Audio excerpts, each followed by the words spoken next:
Bismillahirrahmanirrahim. Assalamualaikum warahmatullahi ta'ala wabarakatuh. Alhamdulillah. Nahmaduhu wa nasta'inu nastaghfiruh wa na'udzu billahi min shururi anfusina wa min sayyiati a'malina. Man yahdihillahu fala mudilla lahu wa man yudlil fala hadiya lahu. Asyhadu an la ilaha illallah wahdahu la syarika lah wa asyhadu anna Muhammadan abduhu wa rasuluh. Allahumma shalli wa sallim ala sayyidina wa maulana Muhammad wa ala alihi wa sahbihi ajma'in. Subhanaka la ilma lana illa ma 'allamtana innaka antal alimul hakim. Rabbi shrah li sadri wa yassir li amri wa hlul 'uqdatam min lisani yafqahu qawli. Allahumma aftah 'alaina hikmataka wa ansur 'alaina min azaini rahmatika ya arhamar rahimin. Wa qala Allah ta'ala fil Qur'anil 'azim, a'udzu billahi minasy syaithanir rajim.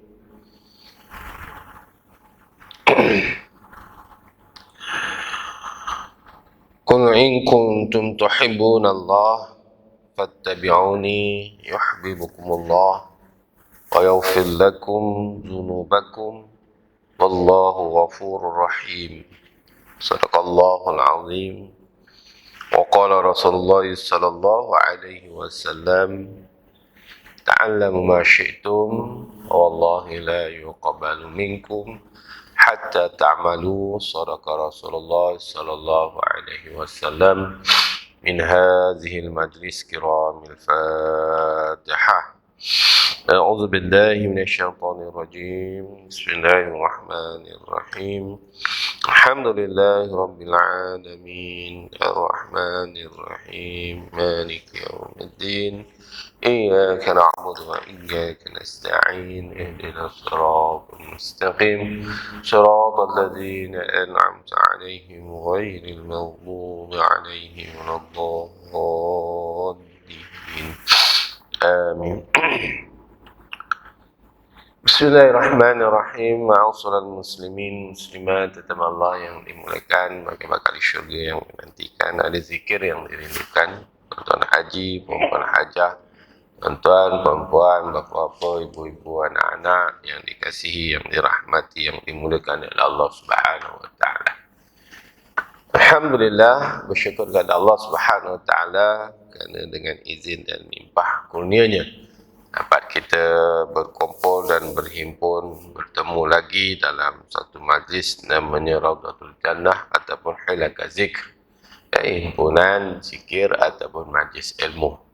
Ya, moga-moga dengan kehadiran kita ini, ya Allah melihat kita dengan keampunan, rahmat dan memudahkan untuk kita memasuki syurga Allah Subhanahu wa taala.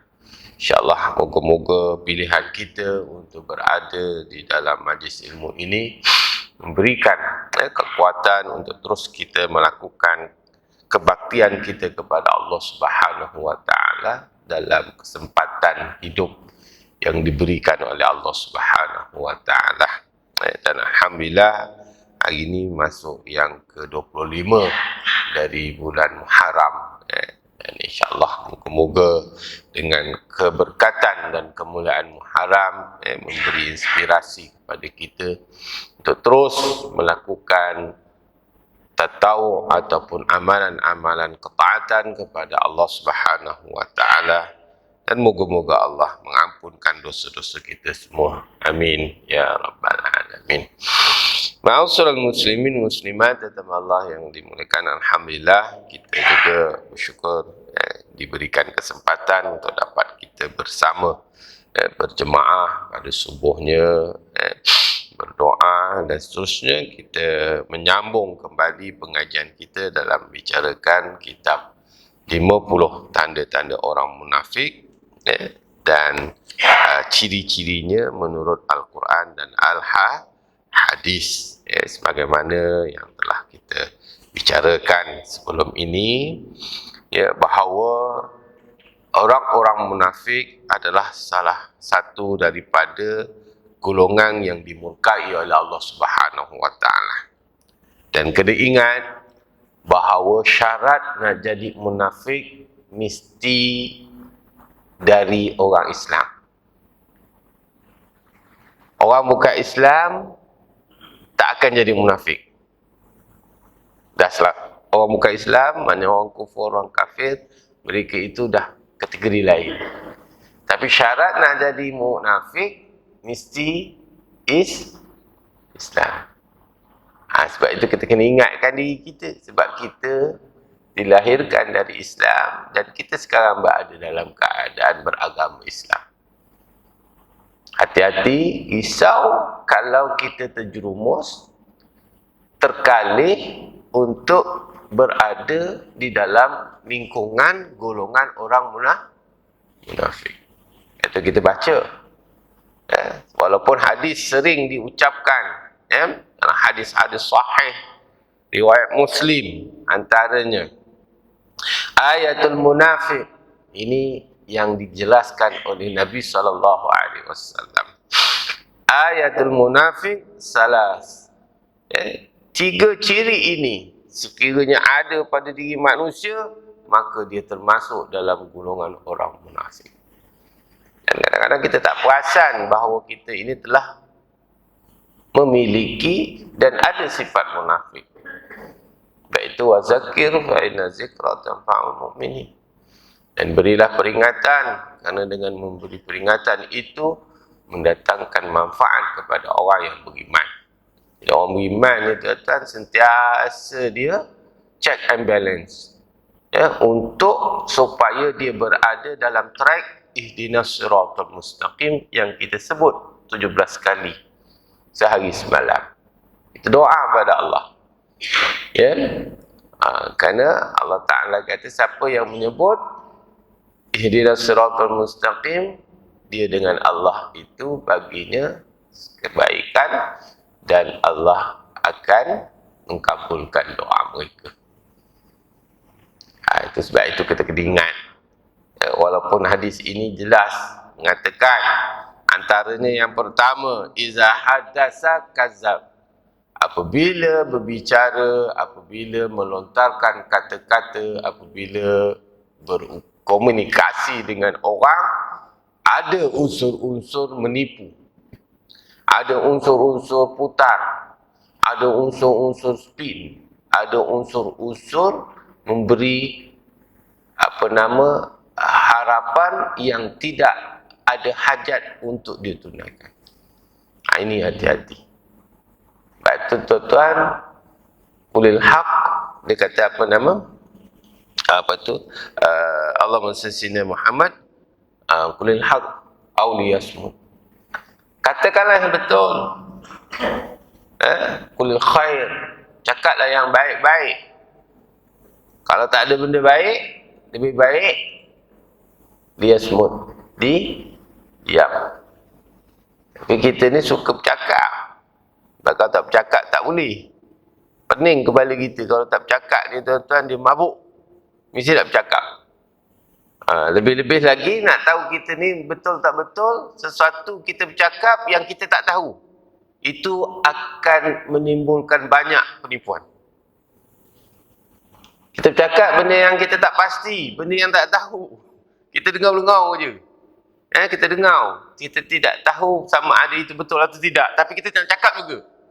Itu adalah satu bibit-bibit untuk menyebabkan kita akan berbohong. Ini di antara dia lah. Sebab itu kalau tak tahu, khabar tak tahu, saya tak tahu. Jangan buat-buat tahu. Kacau bang. Sebab bila buat tahu, kita akan buat create. Kita akan mencipta. Mencipta itu adalah pembohongan.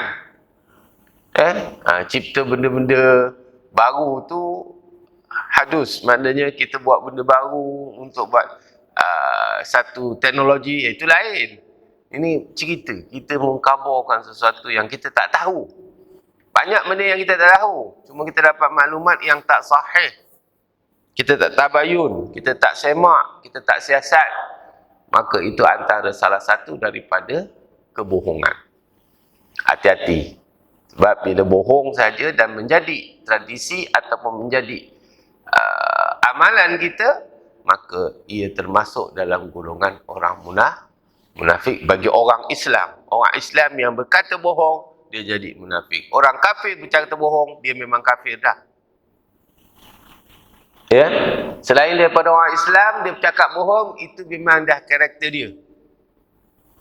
Tapi kalau orang Islam cakap bohong, sesuatu yang merugikan. Yang kedua, wa iza wa'adal akhlaq. Apabila dia berjanji, dia mungkir. Memberi harapan, ya, kata orang tu menabur janji-janji yang manis, yang dia pun tidak tahu sama ada dia boleh buat atau tidak, untuk nak menyatakan kebaikan kepada orang lain, untuk nak mengangkat diri dia. Ini sifat-sifat yang patut kita elak sebagai seorang Muslim. Dan yang ketiga, iaitu wa iza tumina khana. Apabila diberi amanah, tanggungjawab, dipercayai dan dia diberi suatu tanggungjawab, dia tidak dapat melaksanakannya dan dia mengkhianati apa yang telah diperakukan kepadanya. Ini tanggungjawab lah tuan-tuan, amat besar apabila kita diberi amanah. Itu amanah ini berat tuan-tuan. Kalau kita tidak dapat melaksanakan, kita kena declare awal-awal supaya kita tidak termasuk dalam golongan orang munafik. Kerana orang munafik ni tempatnya yang paling teruk. Innal munafiqina fi darki asfali minan nar.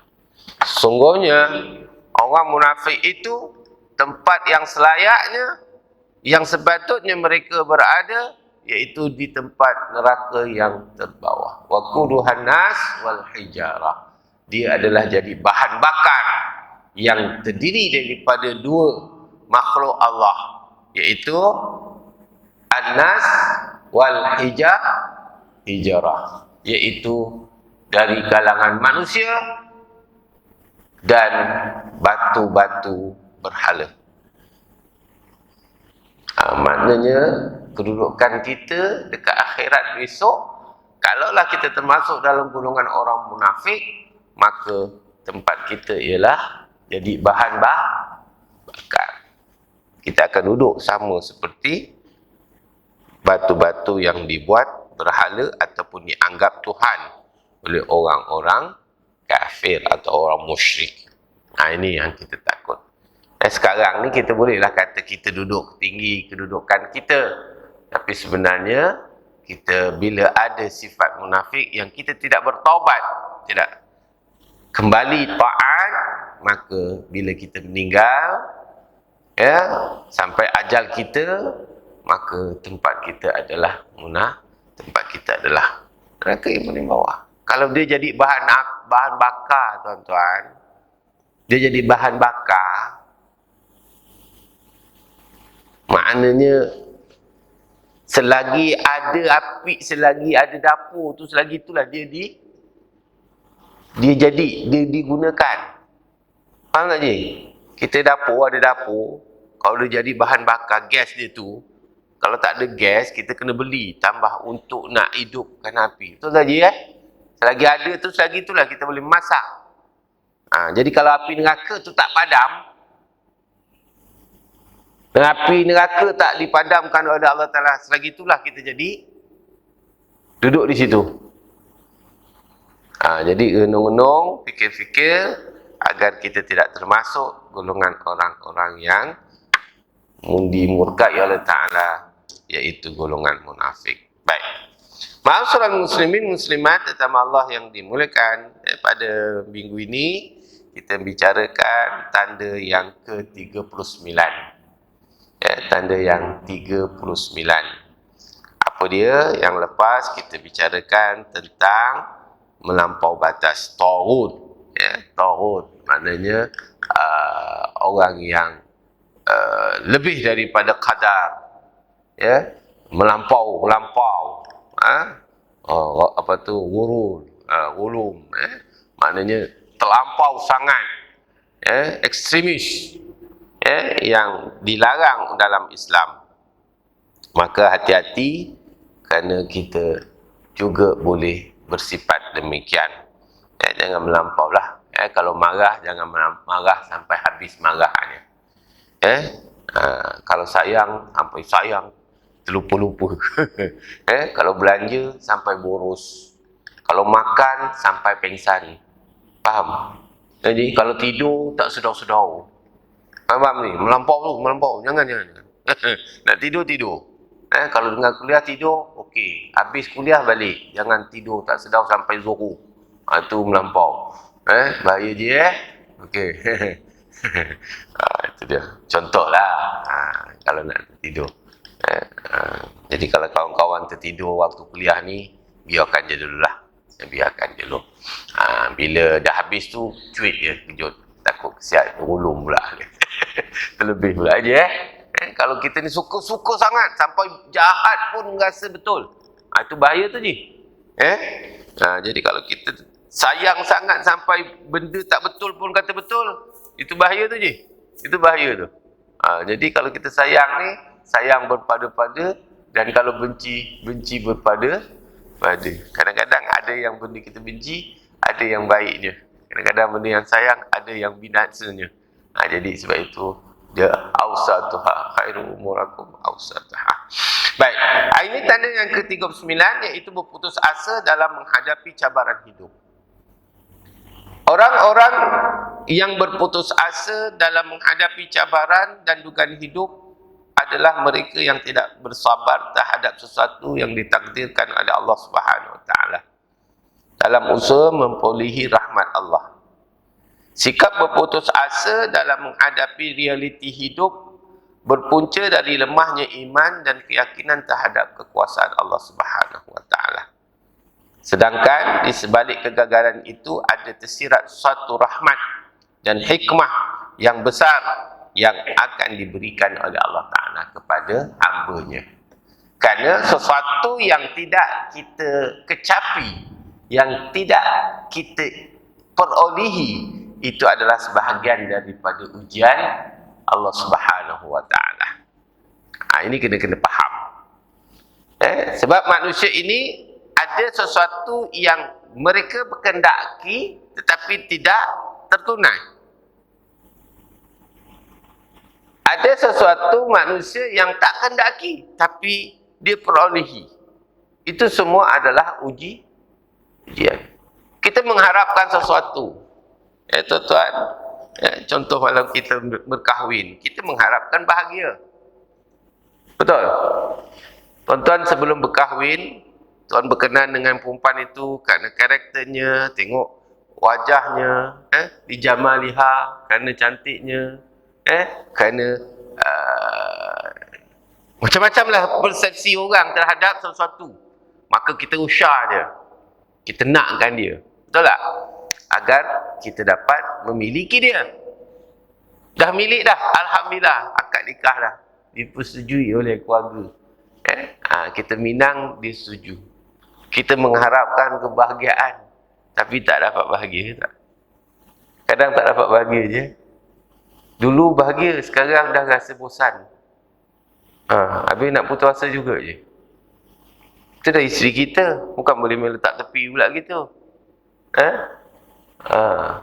Itu yang bila-bila sembang dengan sama-sama ahli-ahli kedai kopi dengan ahli-ahli bawang ni, semua menceritakan keburukan pasangan masing-masing. Kena ingat tuan-tuan, tuan-tuan jangan cerita keburukan kita, keburukan isteri suami kita. Jangan. Ada orang dia tak perasan, dia cerita, kan? Dia jangan buka mulut je macam bini kau. Itulah masalah tu bang. Kan? Itu kecewa dia tu. Haji. Bolehlah. Apa pasal pula?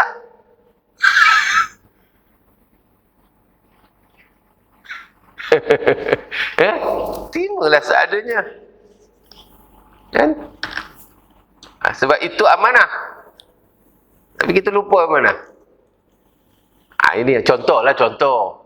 Sebab kita orang dah lama ni tuan-tuan. Kita ni orang Melayu punya budaya ni, dia dah lama, dia bukan akrab. Lama duduk bukan akrab, bosan. Saya pun tak tahu kenapa. Pasal pohon Melayu ni kan. Dia dah lama menikah. Tak tahu, saya pun tak tahu macam mana kita nak buat kajian pun. Belum sampai peringkat nak buat kajian lah. Kenapa ke orang Melayu ni? Sepatutnya makin lama makin mesra, betul dia? Macam kita berkawan lah tak dia? Saya berkawan dengan dia lama. Pinggan dia makan pun saya boleh makan lah. Macam tu dia. Kalau kita berkawan lah, betul je? Buddy, orang panggil buddy. Close. Rapat kan? Apa dia semua boleh lah. Maknanya kita dengan kawan boleh close. Dengan rumah, dengan isteri, dengan suami tak boleh. Kalau lepas minum isteri suruh kita minum, tak nak dah. Takut. Kata kena apa orang panggil? Takut nanti tak dengar cakap. Dia macam-macam dia punya alasan. Yang kawannya bekas minum boleh pula dengar cakap. Aja. Tuan-tuan, itu semua adalah daripada rezeki yang Allah Ta'ala kurniakan pada kita. Sebab itu orang yang putus asa ini orang yang tidak sabar, satu. Kedua, orang yang tidak terima takdir Allah Subhanahu Wa Ta'ala. Sebab itu dalam Islam, orang yang putus asa itu antara syirik. Dikeluarkan syirik kecil. Orang yang putus asa ini, sebab itu orang putus asa ini hampir kepada kekufuran. Ini kena hati-hati. Sebab itu dia salah satu daripada sifat al-munafiqun.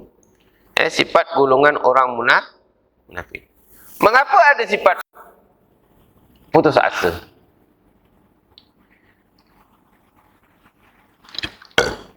Orang yang mengalami putus asa itu dikategorikan ada dua hal yang menyebabkan dia berputus asa.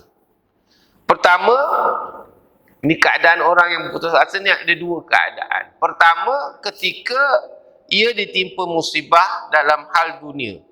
Seperti sakit, gagal dalam pekerjaan, dalam kehidupan, dan berbagai cubaan lain.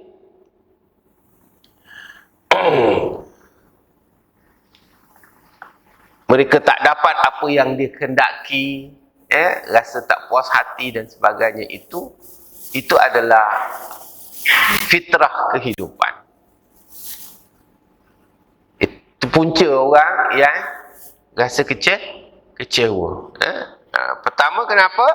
Kerana ditimpa musibah, ditimpa kegagalan, ditimpa sesuatu yang dia tak boleh terima.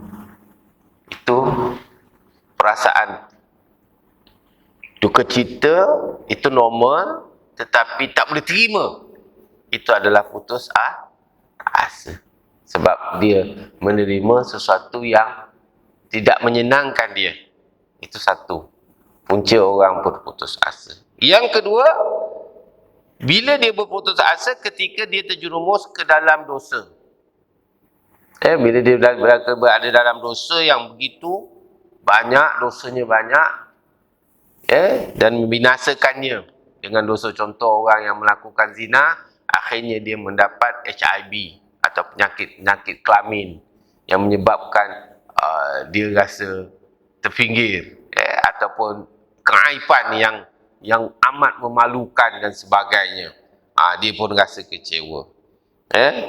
Maknanya dia dah biasa dengan dosa dan dia rasa seolah-olah tiada chance atau tak ada peluang untuk dia mendapat keampunan daripada Allah SWT.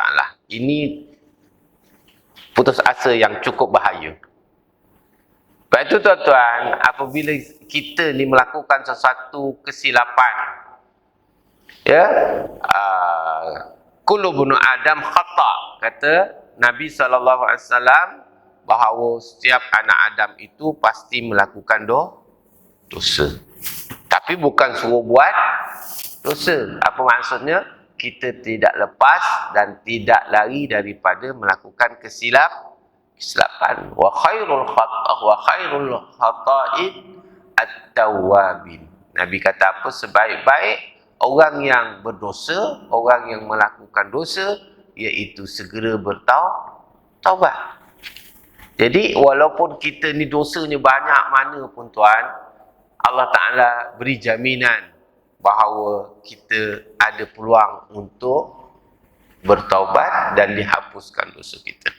Selagi mana belum matahari terbit dari barat, sebelum nyawa sampai ke halqum, maknanya ada lagi. Tetapi jangan kita leka dan selesa dengan dosa yang ada.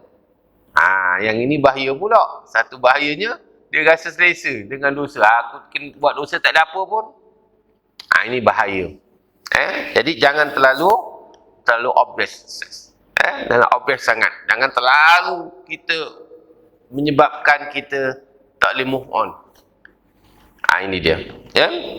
Dalam Islam, orang-orang yang berputus asa dalam menangani kesulitan hidup adalah tergolong orang-orang yang sesat dan munafik, kerana tidak mempunyai keyakinan terhadap kekuasaan Allah dan kebesaran Allah Subhanahu wa Ta'ala.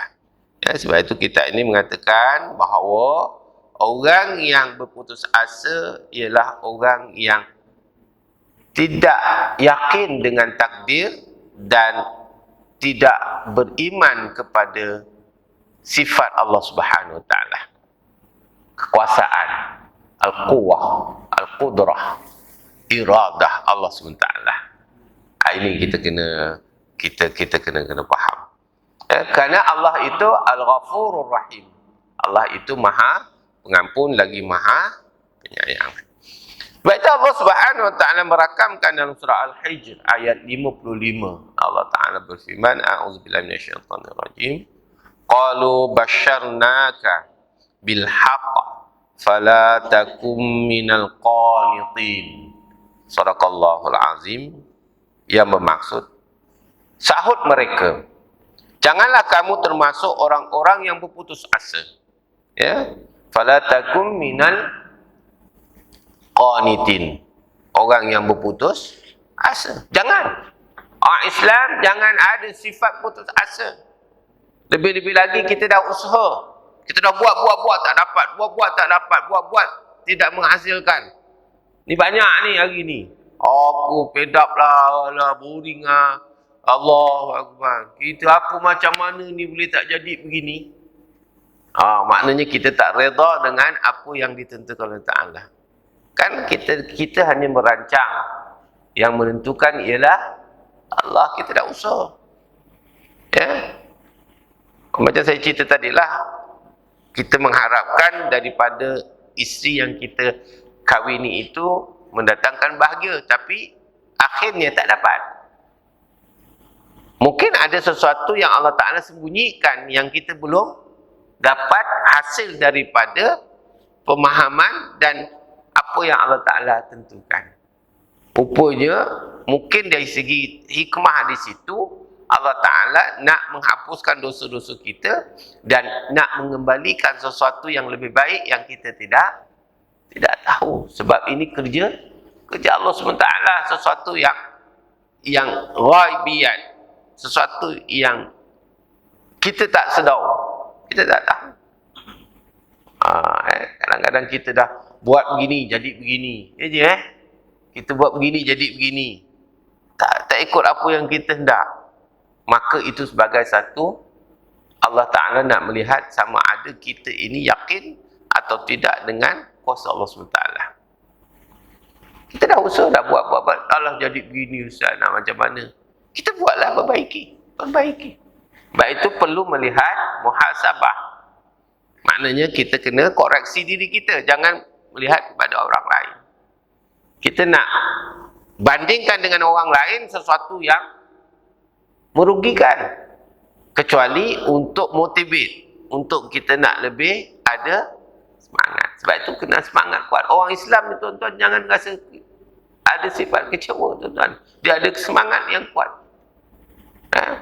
Kalau lihat dari bagaimana kita tengok dalam peperangan Uhud tuan-tuan, asalnya orang Islam itu menang. Tapi oleh kerana ada kesilapan teknikal. Ya, sifat teknikal, mereka terkalah dengan sifat teknikal. Ada orang cakap perang Uhud tu orang tamak. Tidak mungkin sahabat Nabi itu bersifat tamak. Tidak. Lepas tu saya bila bawa jemaah tuan-tuan, bila cakap bila perang Uhud, ada orang kata ini pasal orang yang pemanah tu berebut nak harta rampasan perang. Itu suatu ungkapan yang tak sepatutnya berlaku. Sebenarnya mereka itu turun bukan kerana nak mengambil rampasan perang. Sebab rampasan perang ni tidak boleh dimiliki kecuali telah diagihkan oleh Rasulullah SAW. Itu cara dia. Dia tak boleh ambil suka-suka. Mesti diserahkan kepada Rasulullah sebagai ketua. Rasulullah nak agihkan kepada siapa, itu baru hak mendapat rampasan perang. Dia bukan boleh main suka-suka, main buta ketip, tidak. Tak boleh. Dan Nabi telah mendisiplinkan sahabat-sahabat dan umat Muhammad ketika itu. Jadi mereka menganggap ketika itu peperangan dah selesai. Jadi tanggungjawab mereka ialah mengumpulkan harta, letak satu tempat dan serah kepada Nabi, bukan nak mengambil. Itu kena betulkan persepsi yang tersebut. Dan saya bila dengar dia kata ini pasal sebenarnya ini nak ceritakan tentang bagaimana pertama peperangan Badar yang begitu kecil jumlahnya bertempur dengan tentera yang besar. Dari segi logik pasti kalah. Dari segi logik. Tapi dengan izin Allah maka dapat kemenangan yang luar biasa. Kerana pertolongan Allah. Maka iman mereka bertambah. Jadi untuk peperangan kali kedua, peperangan Uhud, mereka anggap mereka lagi sama macam tu. Bila dah berlaku dah begitu. Dan Nabi dah pesan apa juga berlaku. Sebab Nabi dah bagi hint. Masa peperangan Badar tak ada. Orang Nabi kata, ya Allah, sekiranya kami mati, maka tiadalah orang yang akan mengucap kalimah Allah di atas muka bumi ini. Kira kami kalah. Maka Allah, bukan kerana itu memang Allah nak beri kemenangan kepada umat Islam. Kali kedua, dari segi teknikal, dari segi teori dah menang. Sebab orang Quraisy dah bertaburan lari. Maknanya dari segi on the ground dah menang. Tetapi oleh Nabi kata apa juga, ini Nabi dah beritahu, apa juga berlaku bagi pemanah yang lebih kurang berapa nama 50 orang itu yang berada di bukit rumah itu ataupun di Jabal Uhud sana itu, bukit rumah tempat pemanah itu, apa juga berlaku. Jangan kamu bergajak daripada tempat. Itu arahan Nabi.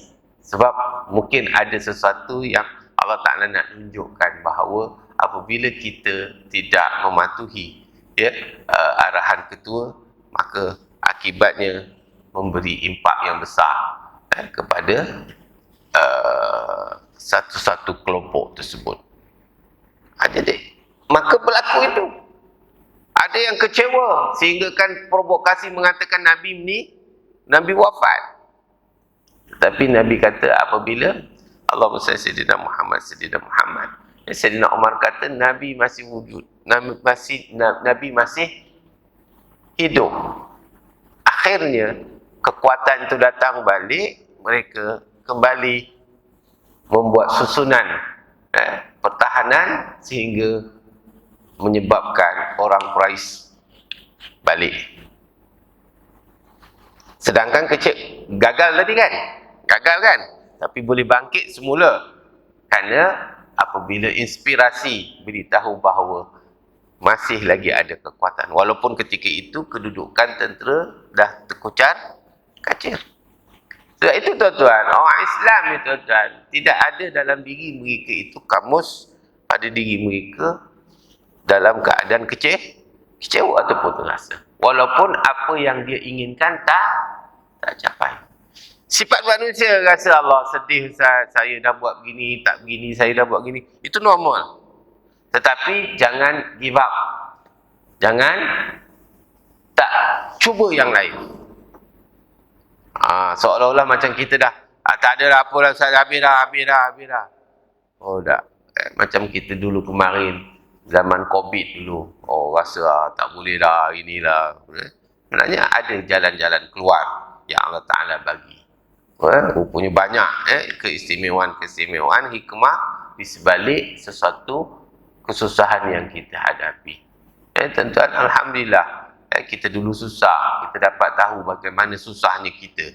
Apabila kita berada dalam keadaan sekarang, kita dalam selesa, kita tidak lupa dengan kesusahan. Sebab itu, orang dulu dia ada peribahasa, jangan sampai kacang lupakan kulit.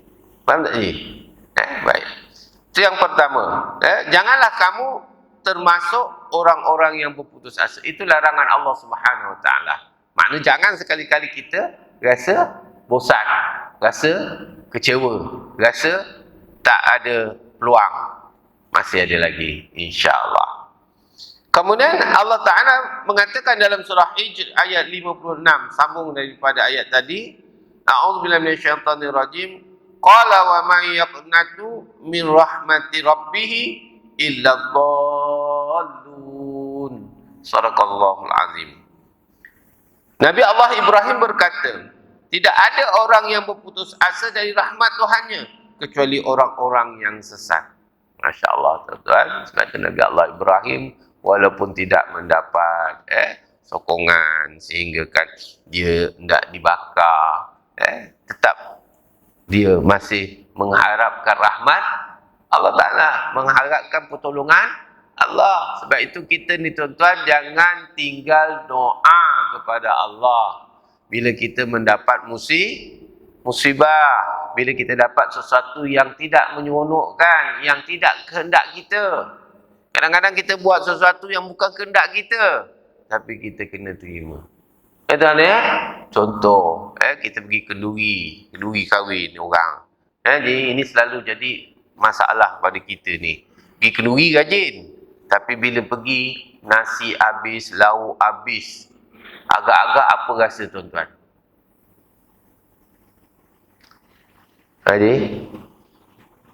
Haji pergi kenduri kahwin pukul 12,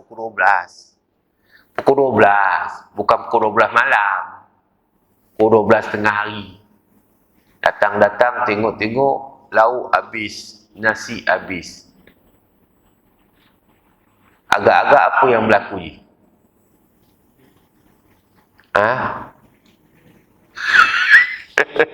Susah nak jawab pertama ngomel lah. Kedua kutuk. Apa ni tuan rumah ni? Pukul 12 makan dan dah habis. Betul tak Ji?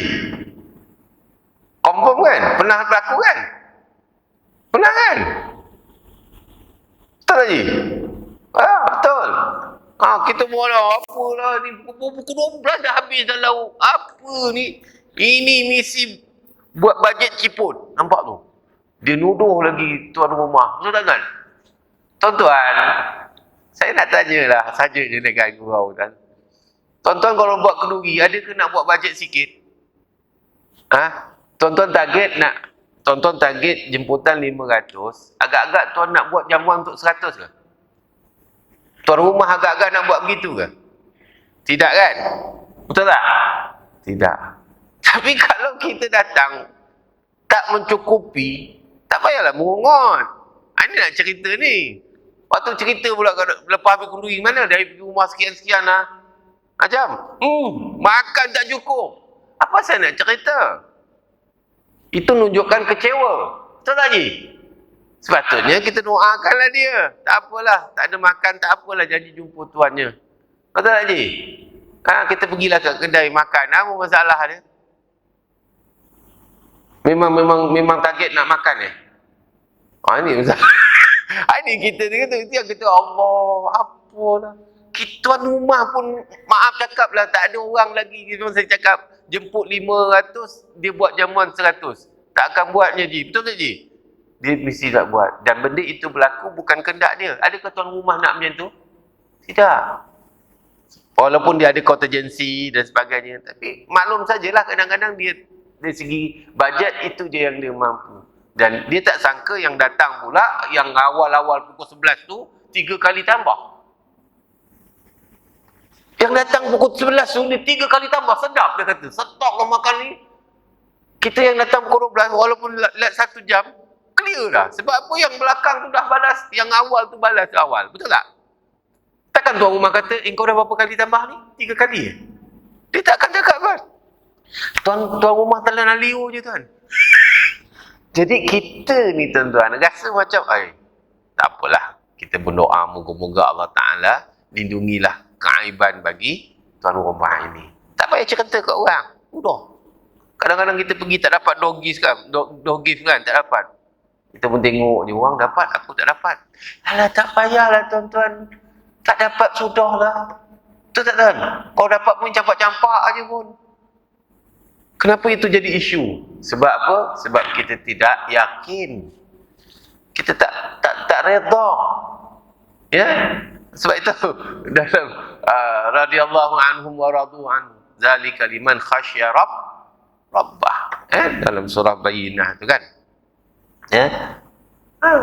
Kita kena ada sifat redha. Bila tak redha, kita kecewa lah. Allah, aku datang jauh, makan tak ada. Itu ada. Saya banyak kali kena. Tak ada masalah. Saya pergi, jumpa tengok tahniah. Dapat menantu.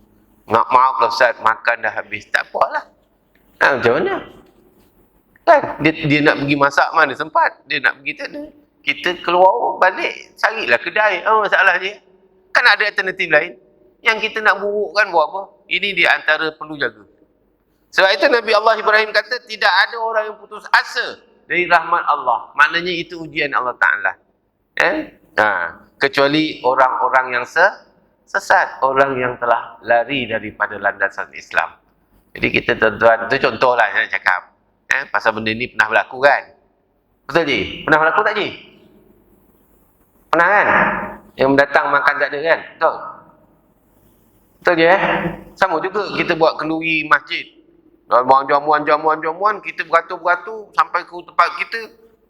Tak ada lah. Tak ada lah, makanan dah habis dah. Agak-agak apa? Ini pengusi lah ni. Confirm lah kan? Mulut kita kan? Itu dia tuan. Ingat tuan-tuan, itu kecewa lah tu. Memang pada pun pengusi memang macam ni. Lagi dia taji je kan. Pantang ada silap. Memang nak taji je. Itu semuanya ada sakit jiwa tu sebenarnya. Hati itu ada masalah. Iaitu sifat munafik. Kemudian Allah Ta'ala berfirman lagi dalam surah Az-Zumar ayat 53. Allah Ta'ala berfirman, A'udzubillahi minasyaitonir rajim. Qul ya ibadi allazina asrafu ala anfusihim la taqnutu min rahmatillah. Yang bermaksud, katakanlah, hai hamba-hambaku yang melampaui batas terhadap diri mereka sendiri, janganlah kamu berputus asa dari rahmat Allah Subhanahu wa Ta'ala. Surah Az-Zumar ayat 53. Apa maksudnya? Ya, Allah Ta'ala mengingatkan orang yang melampau batas, orang yang melebihi daripada kadar, tak rasa syukur, tak rasa berterima kasih dengan nikmat Allah Ta'ala. Ingat, jangan kamu melampau batas. Tidak menyenangkan jiwa, tidak mengikut apa kehendak kita. Itu sebagai satu peringatan Allah Subhanahu wa Ta'ala bahawa kamu bukan boleh menyusun ikut kehendak kamu. Itu adalah semuanya nak mengingatkan bahawa ada yang maha berkuasa. Sesuatu yang kita inginkan kadang-kadang tak sampai. Ada yang kita ingat tak mencapai. Mana itu bukan kuasa kita. Nak tunjukkan. Kalau capai, wa imma kita buat sesuatu capai apa yang kita matlamat kita, itu juga sebagai ujian daripada Allah Subhanahu Wa Taala, bukan dari kita. Kena ingat, sesuatu yang gagal juga daripada Allah, sesuatu yang yang berjaya juga daripada Allah.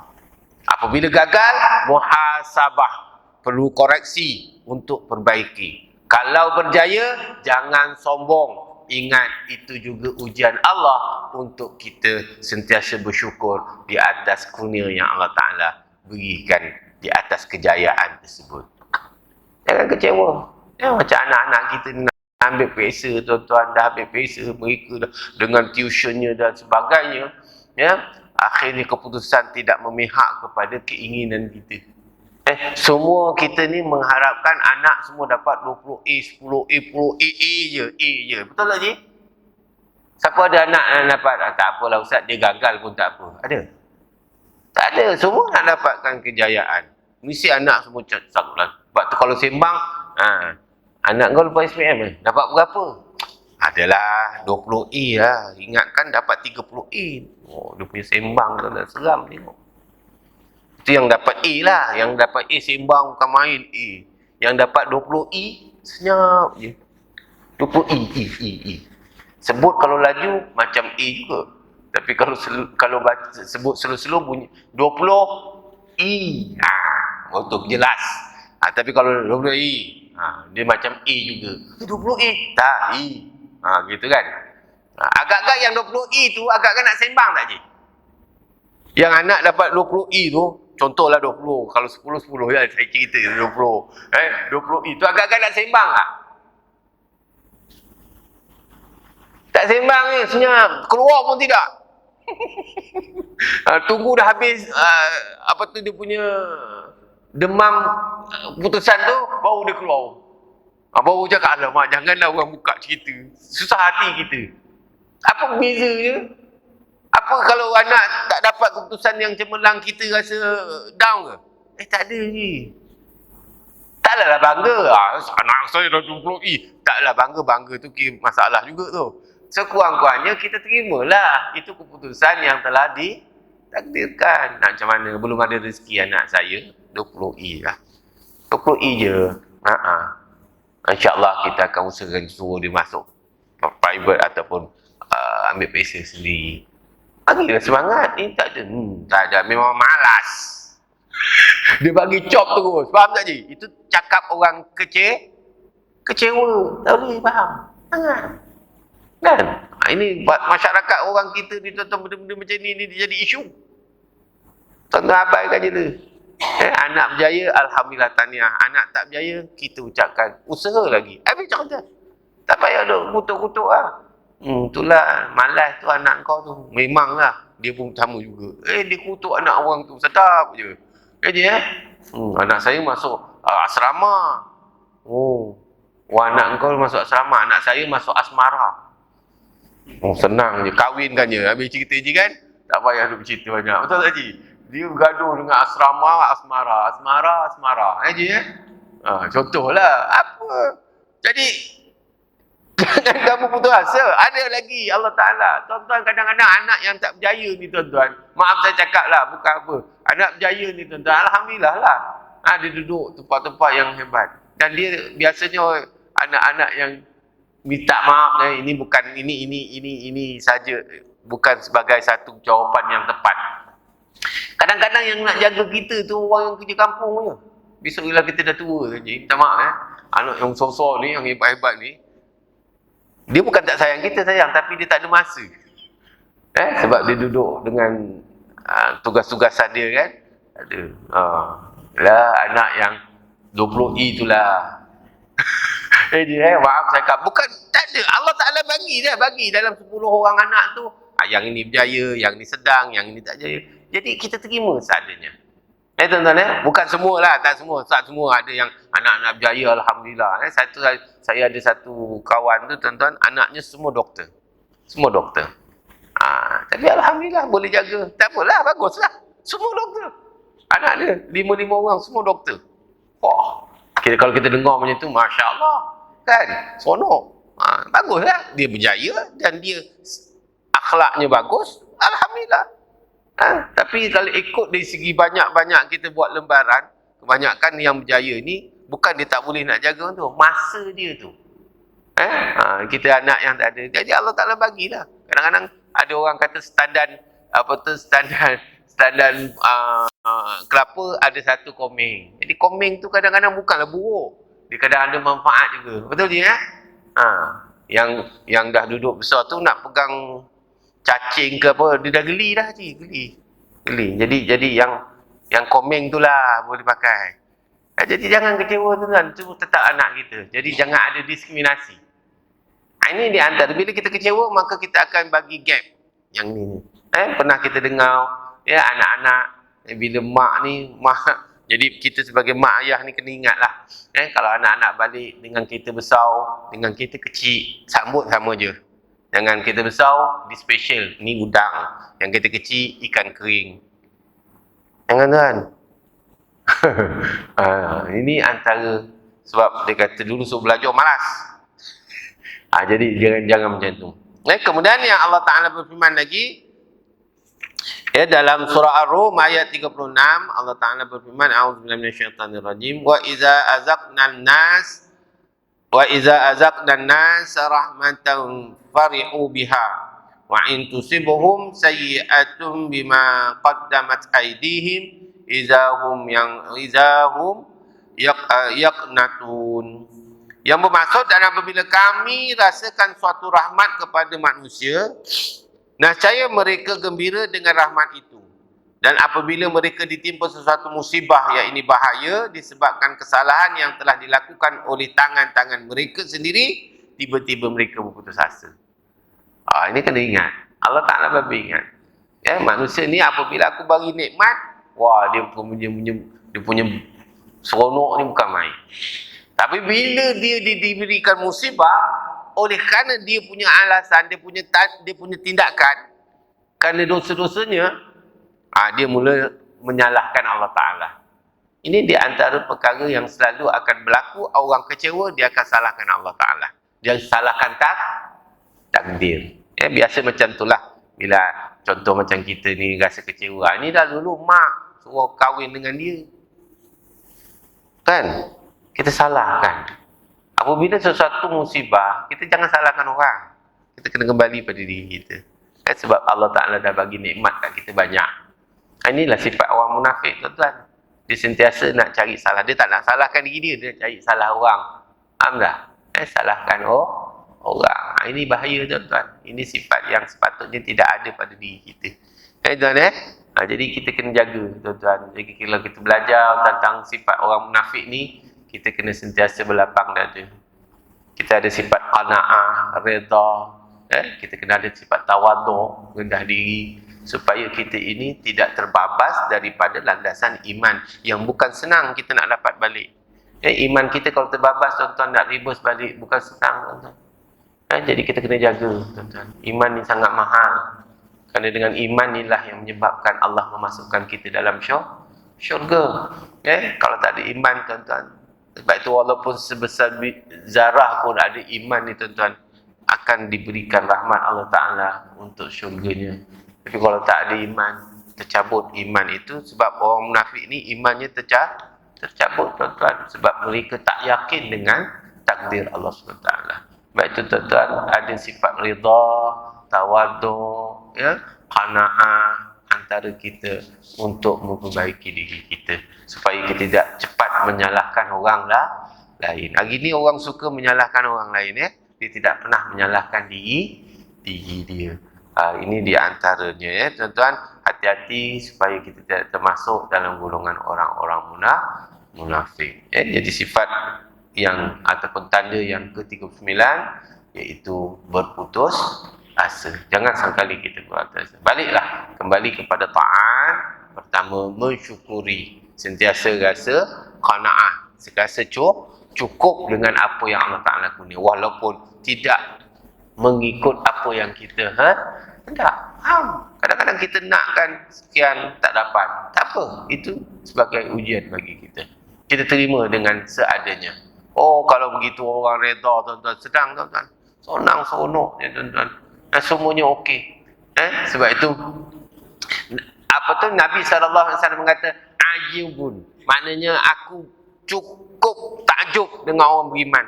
Apa juga yang datang daripada Allah, kalaulah dia mendapat nikmat, dia syukur. Apabila dia mendapat musibah, dia akan istighfar. Itu ciri orang beriman. Bila kita dapat sesuatu yang tidak menyenangkan, kita astaghfirullahalazim. Apa dosa aku ini hari? Allahu Akbar. Itu hebatnya. Ini tidak. Inilah ada punya. Itulah ada mulalah nak condemn orang. Betul tak, Cik? Jadi kalau kita suka mengondem orang, rupanya kita ada sifat orang yang tidak bersyukur pada Allah SWT, dan kita takut menjadi orang yang putus asa, orang yang sentiasa rasa kecewa. Walaupun berat macam mana pun yang ditanggung oleh manusia, semuanya ada balasan di sisi Allah, iaitu Allah nak ampunkan dosa kita. Jadi kalau kita dapat sesuatu yang tidak menyenangkan, sebenarnya Allah menguji kita, dan kalau kita sabar, Allah ampunkan dosa kita. Sebab itu tidak ada rugi kat dunia ni. Sebab itu orang tasawuf, tuan-tuan, ada sufi, mereka menganggap nikmat itu adalah bala. Nikmat itu adalah bala. Maksudnya bala apa? Takut dia lupa. Lupa tu bala kan? Bala. Jadi hati-hati tuan-tuan. Jadi kadang-kadang kita terlupa. Kita terlupa. Sebab bila kita sentiasa dapat nikmat, sentiasa selesa tuan-tuan, kita lupa dengan kesusahan. Jadi bila sekali-sekali susah, insya-Allah kita akan mendapat nikmat kesenangan di akhirat nanti, insya-Allah. Jadi hati-hatilah dengan sifat putus asa agar kita tidak termasuk dalam golongan orang munafik, insya-Allah. Jadi sekadar itulah untuk pagi ini. Mohon maaf daripada saya. Insya-Allah moga-moga kita menjadi hamba Allah yang taat, hamba Allah yang terjauh daripada sifat munafik, dan seterusnya kita menjadi hamba Allah yang sentiasa mendapat keredaannya dunia akhirat. Amin ya rabbal alamin. Jumpa lagi. Aku qouli hadza nastaghfirullahalazim li wa lakum wa lisal muslimina wa muslimat wal mu'minina wal mu'minat bi rahmatika ya arhamar rahimin. Bismillahirrahmanirrahim. Alhamdulillahirabbil alamin. Wassalatu wassalamu ala asyrafil anbiya'i wal mursalin wa ala alihi wa sahbihi ajma'in. Radina billahi rabba wa bil islami dina wa bi Muhammadin sallallahu alaihi wasallam nabiyyan wa rasula. Allahumma faqihna fid din wa 'allimna bit ta'wil ya arhamar rahimin walhamdulillahi rabbil alamin. Kita akhir dengan tasbih kafarah dan suratul Asr. Subhanakallah wa bihamdi, asyhadu an la ilaha illa anta, astaghfiruka wa atubu ilaik. Bismillahirrahmanirrahim. Wal 'asri innal insana lafi khusrin illa alladhina amanu wa 'amilus solihat wa tawassaw bil haqq wa tawassaw bis sabri wa billahi taufiq. Assalamualaikum warahmatullahi taala wabarakatuh. Wallahu a'lam.